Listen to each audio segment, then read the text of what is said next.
You ever lose something and only then realize how much it mattered? Not when you had it, not when it was right in front of you, but when it was gone. That's how it feels when you know it's time to let her go. Not because you stopped caring, but because holding on is hurting more than losing. Have you ever checked your phone again and again, knowing she's probably not going to text? You open the chat, type something, delete it, type again, delete again.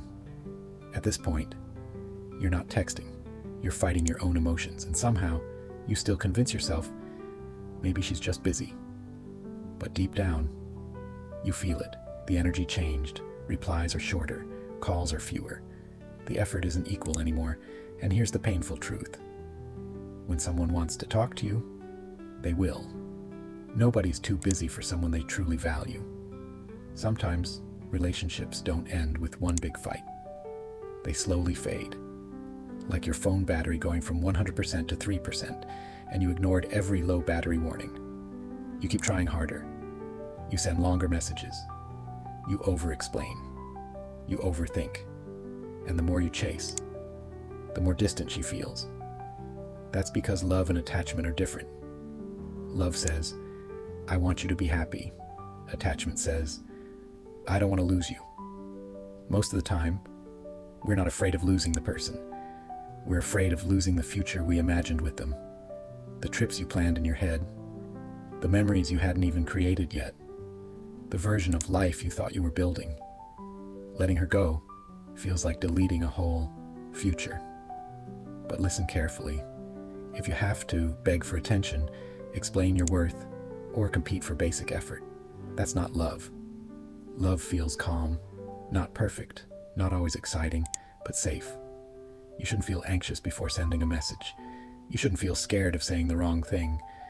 And if you constantly feel like you're walking on thin ice, it's already cracking. Letting her go doesn't mean you didn't love her. It means you respect yourself enough to stop forcing something that's no longer natural. And yes, it will hurt. You'll want to check her profile. You'll want to break no contact. You'll want to hear her voice one more time. That's normal. But every time you choose silence instead of chasing, you rebuild a piece of your confidence. You start focusing on yourself again, your health, your goals, your peace. You remember who you were before you made someone else, your entire world. And here's the interesting part. When you truly detach, not to make her jealous, not to play games, but genuinely move on, you become powerful, calm, focused, unbothered. And that energy, it changes everything. Because the moment you stop chasing is the moment you stop losing yourself. Being alone for a while is uncomfortable, but being in a one-sided relationship is exhausting. So if you're holding on right now, ask yourself, are you staying because it's right, or because you're scared to let go? Sometimes the strongest move isn't fighting harder. It's stepping back. It's choosing your dignity. It's saying, I care about you, but I care about myself too. And that's not weakness. That's growth. Let her go. Not with anger, not with bitterness, but with quiet strength.